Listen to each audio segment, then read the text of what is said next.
This is James Williams here with the Uptown Standard publisher, and we're here with Dr. Nina Ahmed, who is running for city council at large. And she's a former deputy mayor in the city of Philadelphia, and she's been a long-term advocate for a lot of various different issues. So, Dr. Ahmed, please introduce yourself to our audience. Thank you so much for having me. Greetings to everyone who might be watching or reading. I'm thrilled to be able to speak to voters directly, and our free press is one of the most important tenets of democracy. So thank you, James, for making these channels of communication open. Very important. I'm running to make Philadelphia a healthier and thereby stronger city. Many of the issues that we face in Philadelphia, I mean, to get down to the bottom, they are health challenges. When you think about the physical and mental trauma we are all experiencing with the violence around us, particularly the gun violence. When we think of the trauma that children face when they go to schools with crumbling walls, with asbestos and lead, literally poisoning them, that is real trauma. When you think about families who parents, working 3 jobs because our minimum wage is abysmal, and they don't have time to take care of their children because they can barely put food on the table. That's deeply traumatizing for a parent. When you think about not having housing, a fundamental right it should be in this, what we call a first world country. This is the United States of America. I cannot believe that we are living in a city where people don't know where their next meal is coming from. They don't know where they're going to put their head down at night. They don't know how they're going to get educated. How are they going to get access to these great jobs that are coming in through eds and meds, as we call them? These are fundamental issues of human rights. And we as a city need to make sure the people who built this country, particularly the Black community, this is who built this country, not just this city. And here we are having zero equity in how we get resources to our community. So I am deeply committed to fighting for that because I understand what it means to be left behind. And I'll get to that in your next question. Yes. Now, when you were deputy mayor, you created some programs and some different committees in the city. Could you elaborate on that and just let people know what you've done as deputy mayor, just from the position of showing people that you're ready to step into this role? Because we are looking at, as we saw with the drawings of city council numbers and ballot positions yesterday. And what number did you draw? 14. 14 out of 30? 29, yes. Out of 29. And we can look at a brand new council next year. Yes. With a lot of people who have no experience. Correct. Now, I know of your experience because I follow this stuff, but could you tell people what you've done as deputy mayor that really show people how you're prepared to step in this position? Absolutely. I'll take one step back. I'm actually a scientist by training. So I got my PhD in chemistry from the University of Pennsylvania. I did a postdoctoral fellowship at Thomas Jefferson University, and I was a director of molecular biology at Wills Eye Hospital. So this has given me the tools to look at evidence-based ways of doing policy, right? So I bring that skill set into whatever I do. And when I was the deputy mayor, I started the Office of Public Engagement. And the goal for that office was that those closest to the pain around any particular issue should be at the table when we are crafting policy, because that is the most sustainable policy. And that came to me from President Obama's Office of Public Engagement. Philadelphia didn't have one. When the nation established that, I followed that, and I had an up-close seat because I was very fortunate to be appointed by President Obama to one of his federal advisory commissions. And I looked and saw how federal government was sending resources to communities. And one of the most important things was to know your community. Know that you can't say the word Black or white or Asian or Latino and think that's just one brush can paint everyone. You have to dig it down, break it down. What does Northwest Philadelphia need versus Southwest Philadelphia, where there's a lot of barren land, where there's a lot of dumping, where there's, Cobbs Creek has a problem. Northeast, we have the sinking homes. We have all kinds of other issues in Nicetown, even all the way up into Chestnut Hill, right? So we need to have a disaggregated way of looking at our data to say, what do we do where? We can't have one thing for everyone. That's the kind of thinking I brought into the Office of Public Engagement. We had the Office of Black Male Engagement within us. We had the Office of Engagement with Women under us. We had the Youth Engagement Office under us. And we also had some commissions that were already established under us. The Office of Engagement for Women, that housed the Commission for Women. That was actually a charter change that you all voted on, right? And that was to make sure the issues that impact women and were paid attention to. We are 52% of the population in Philadelphia, 52. And yet women and girls have a hard time walking down safely on their own streets. Getting on SEPTA, we are, brutalized, going from 15th Street to 69th Street. How does that happen? I still can't wrap my head around it. So these were the offices that we put up, and particularly the Black male engagement. We also worked a lot with re-entry because sadly, we are so over-policed and over-incarcerated in our, particularly Black men. We needed to make a narrative change around Black men to really highlight the Black men who were doing good things, and they are much more plentiful than those who are not, right? But yet, when you look at how mainstream media, talks about Black men, you hear about the problems first. And our goal was to hold media accountable and say, when you're reporting on a crime, depending on how much melanin someone has, they get their picture in the paper or not. How is that okay? Be fair across the board or don't put it at all. They actually stopped putting pictures now. That's the Inquirer's policy is now changed. So we have been driving those fundamental issues that are about equity and about just justice, how fairness operates in our city. So I don't know if you wanted me to go on about details. I have some examples about things we did that I'm really proud of. Sure. Could you give us one example? Yes. So I worked with, our department worked with the public health department. They came to us saying they wanted to do a project with young people and to assess the impact of tobacco, particularly in those small little stores that sell the loose tobacco, loose cigarettes with the cigarellos, with the colorful covers and all of that, making it really attractive to children. So their goal was to use young people to do a survey of their peers to find out what they knew or thought about tobacco use. And this was the goal at the end, was to show them how tobacco is really toxic to our health. So when we set that project together, it was in the summertime. It was to be with high school students. We went in, they were just going to go in and hand out some things and have people do it, like random, no structure, no impact. So I actually worked with Strawberry Mansion CDC. Tonetta Graham was there. And one of her comments to me was, all these health departments and people come in, that use our community, and then there's nothing, like there's nothing left behind, right?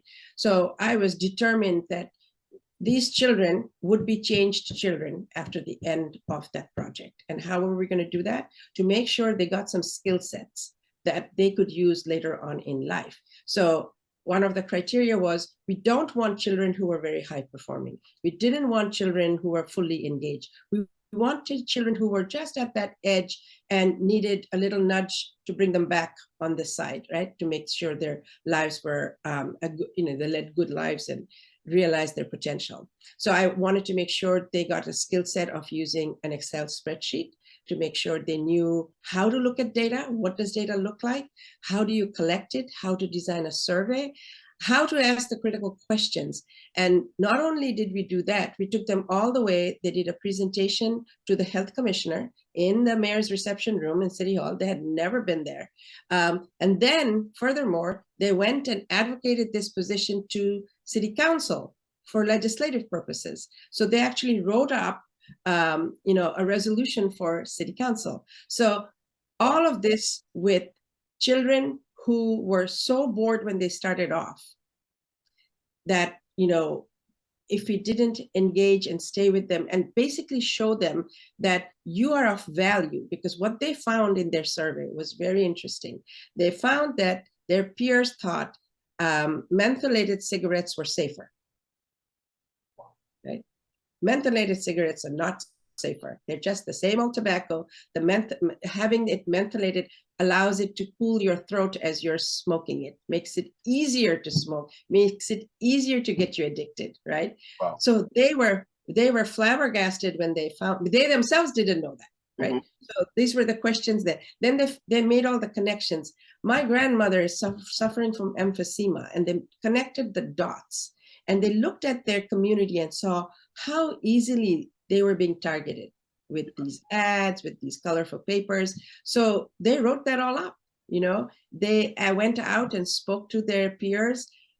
I can tell you that kind of an experience, and they were paid. Oh, that was the big thing. I started off with, they needed to be paid $12 an hour.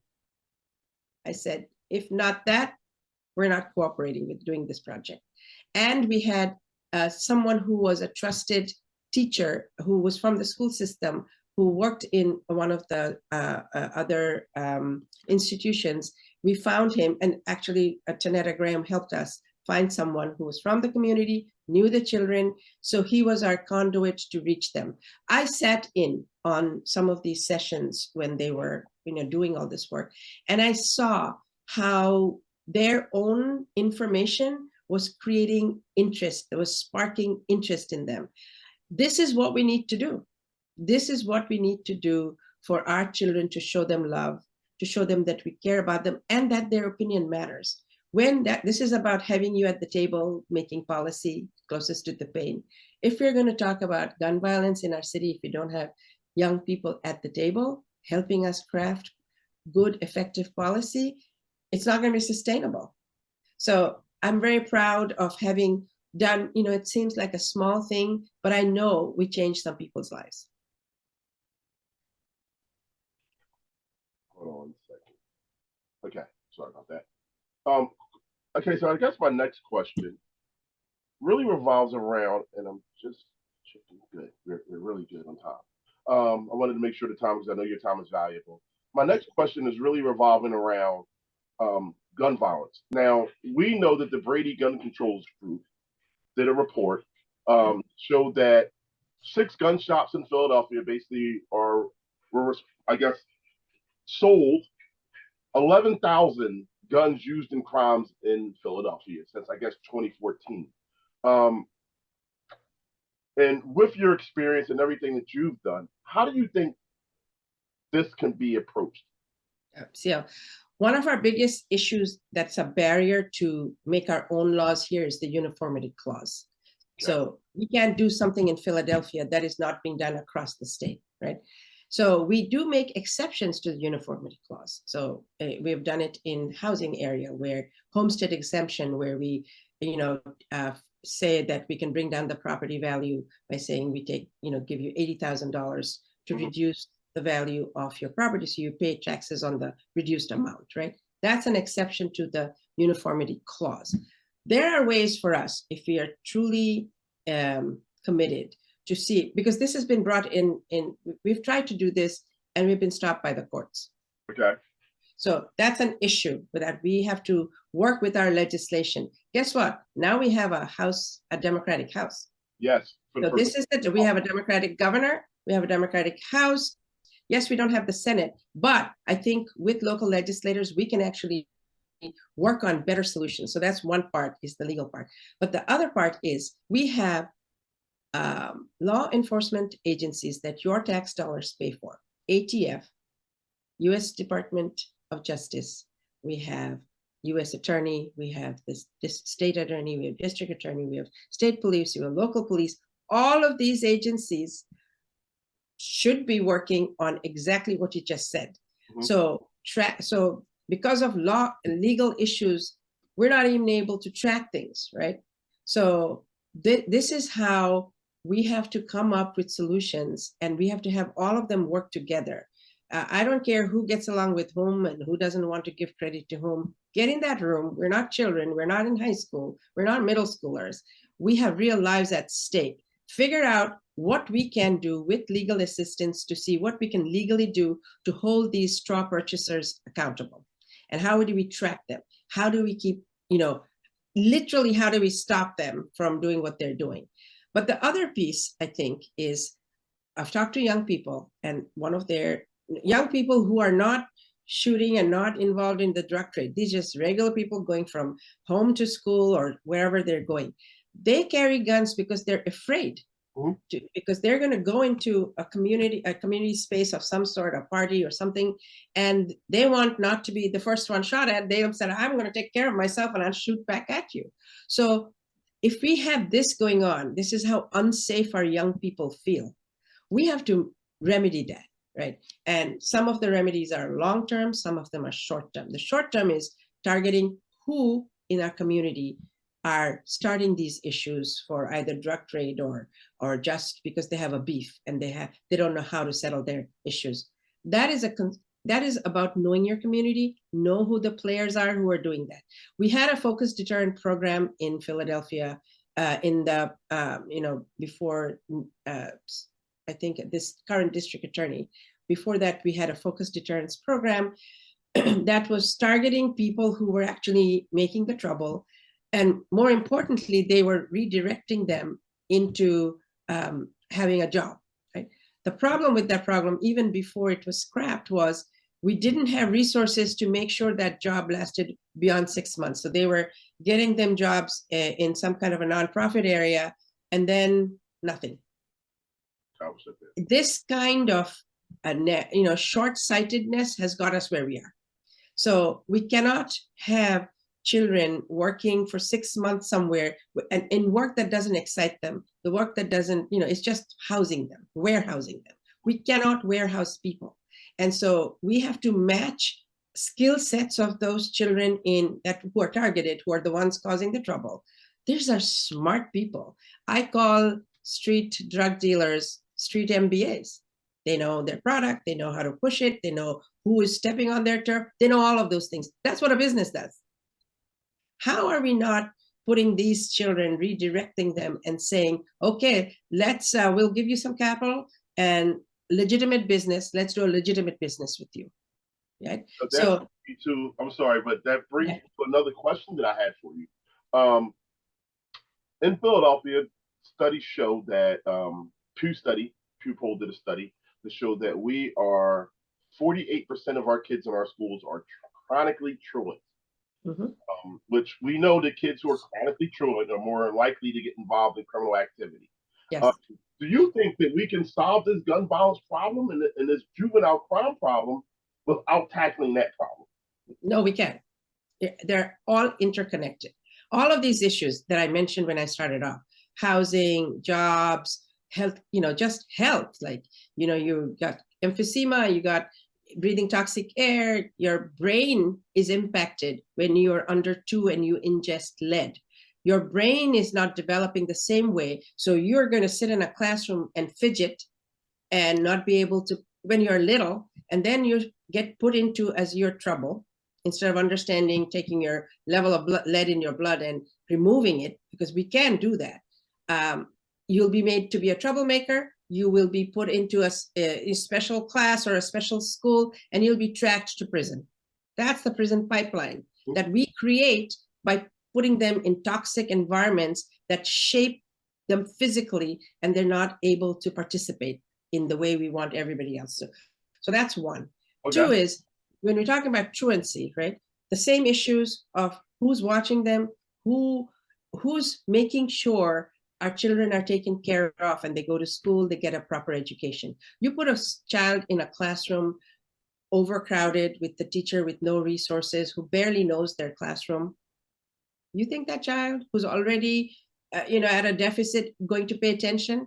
Because what happens in a small classroom of 15 children, for example, 15 children with a teacher, with an aide, with counselor and a nurse, you have that set up.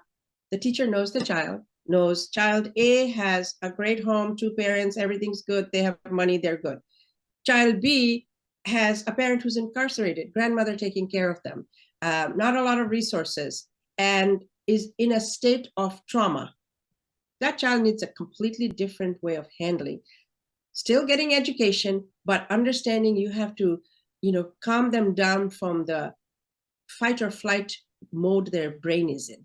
That's why you need a counselor there, right? To help you. And then the teacher can then teach to that child. When you have 15 children, you can teach 15 children on 15 different tracks around some of the issues. And they all then graduate leading to learning to read, write, do their math. Whether you go to college, whether you go to trades, whatever you do, you need those skill sets. We are graduating children without that. That is criminal, in my opinion. Criminal to put out children who are not able to participate in the economy. Because you don't read, you're not going to be able to go into IBEW and do electrical work. If you don't read, you can't go into a lab and be a part of a eds and med science company. You can't do these things, but they're here. Somebody's doing them, but our children are not. So that's why this long-term investment of making sure our schools are real places of learning, of growing, of being taken care of. So when you talk about truancy, the school has to be good. Then you also have to have someone who's watching you. I can bet you our children would have skipped school, but they had 2 parents who were communicating all the time who was where, what was happening. And this is, my youngest daughter hates when I say this, but this is what I did when she was in middle school. We had given her a set of boundaries around using cell phone, and she didn't listen. I took her cell phone away for an entire year, not a school year, an entire calendar year. The entire school knew I did that. She has never forgotten I did that. But that was because she called my bluff. And if I didn't step up and say, I told you, you did, these are the consequences.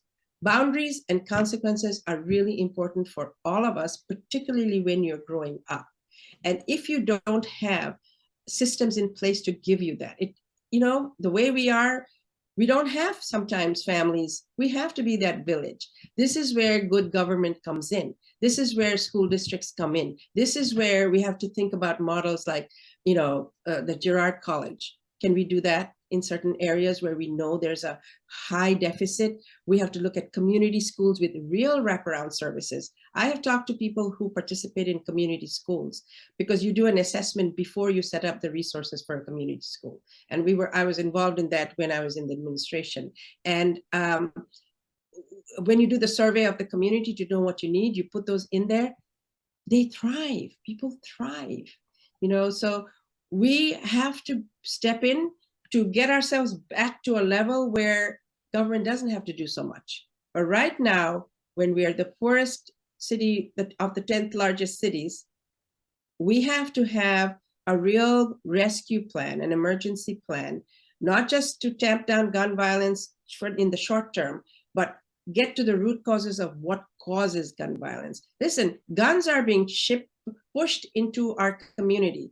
Somebody's making them. Somebody's profiting from them. All that straw purchasers you said, somebody is making money off the deaths of Black and brown children today. That's a national issue when we talk about who these gun manufacturers are and who are standing in the way of every law that we want to pass to hold people accountable and to know what's happening. Not only will I be a legislator for the local level, we will have a platform to speak to state and federal officials and legislators. We're not just stopping at just Philadelphia. We're the 6th largest city in the country. And yet we behave like we are some, poor church mouse in the corner. We may not do that. We have to use our platform of being the 6th largest city with so many resources here. It's just an equitable distribution of resources what we're looking for. But we need federal and state to step in as well. I have one more question because we're running out of time, and Yes. a lot of stuff you said. So, earlier in my life, I worked as a mental health worker in our schools. Oh. I was a college track coach, but that's a part-time job at a lot of universities. So I worked as a mental health worker, as a TSS worker, and I worked as a youth advocate for the courts. So I did this for about 10 years. Okay. And I remember working with a kid who was some behavior issues, juvenile diabetes, born with it. And I remember they lived in Southwest Philadelphia. And us and the behavior specialist were sitting down talking. And you said something that made me think of this. And they were like, listen, first, we want you to go food shopping outside of the city because we think you need a higher quality of food, right? So we're accepting the food desert concept, right? But now I want to add that to this. You talked about putting lead and ingesting the stuff that's in our environment into your body and what the kids are going through in our schools and asbestos. Do you feel that it's time that we attack, well, not attack, I'm not going to say that word, but is it time that we actually reckon and deal with our water infrastructure in the city? Absolutely. Listen, this is the time. We have ARPA money left over. We haven't spent it all. We have infrastructure money coming from the federal administration. We can also create other sources of revenue. We have big nonprofits, I call them corporate nonprofits, sitting in the city, who pay zero taxes. So University of Pennsylvania has 20.7 billion in endowment, and they pay zero in taxes. There was a program called Payment in Lieu of Taxes, pilots. And that was operational actually when Ed Rendell was there. But it was very sort of not big. It was a small amount. We were like begging, like, oh, give us something. You have so much money. And then nobody has used it since. And while there's questions whether University of Pennsylvania actually can be a nonprofit, so that's a legal question. There's some 5 conditions you have to meet in order to be a charitable organization. And you and I can argue they don't, but if we bring that up and force them, that's going to be in litigation and we'll get $0. Yes. I say the low-hanging fruit is, we can still go that route, that's fine, but let's get the low-hanging fruit. And they're not moving anywhere, by the way. So we have some leverage. University of Pennsylvania ain't moving nowhere. Yeah. So let's have some leverage. Let's say to them, put out a detailed, sort of a bill of saying you need to pay X dollars in lieu of taxes. And what I would like is that money to not go just into our general fund. I would like that money to be targeted, right? So if it is targeted, I'm very concerned about our housing affordability because that lead and all will not go away unless we have new homes, which don't have that lead, right? So I would like that targeted money to go into our housing trust fund so we can track it. We can track it. And that money is then used to create affordable housing or have mixed use projects with affordable housing. We have some, tools in our toolbox. Or we can decide how we want that money to be tracked. But we also have, I believe, we have to separate out from the operating budget of our school the infrastructure part. So that'll be a capital expense for building our schools back. I think we should stop worrying about remediating some schools, meaning trying to fix them, trying to remove asbestos. Just break them down. Rebuild. Excuse my language, build a damn new school for our children. Just like you find in Lower Merion. I completely agree. I come from working at St. Joe's University in fundraising. Yes. So I'm used to capital campaigns and yes. capital projects. Yes. And to me, this has bewildered me. Yes. That we can't build new schools. And, when you have the Archdiocese shutting down so many schools, yes, you have completely the option for a lot of land because I question whether they're a nonprofit at this point, the way they've been behaving. But that's a whole different story. I worked for I think that's a critical issue about these corporate nonprofits, Yes. what we're going to do, but we can talk about that separately. Yes. But I think to your point that we now have an opportunity to have a one-time investment that'll last us 25 years right now, to have a strategic plan going into 1, 2, 4, 5 years about how we are going to build these new schools, where we're going to build them. We have less than 200,000 children in the school district, by the way. So it's not a massive number. We're still the largest school district, but it's still not so huge. We could literally spend money on each child that we have now. We have a surplus in the local, in our municipality, as well as in the state, and we have ARPA money, and we have infrastructure money. Why are we not having a capital campaign around where we need to put new schools? So, but remember, as a city council member, it's the school district that has to come up with this. So we have to have good, trusted relationships in order to get them there. But more importantly, we sign off on their budget. I mean, they might not use these tools we've got, you know, carrot and stick everywhere we go. So everybody needs boundaries and structures. So does how we do our spending and our strategic planning. Adults. Yeah, Dr. Ahmed, this was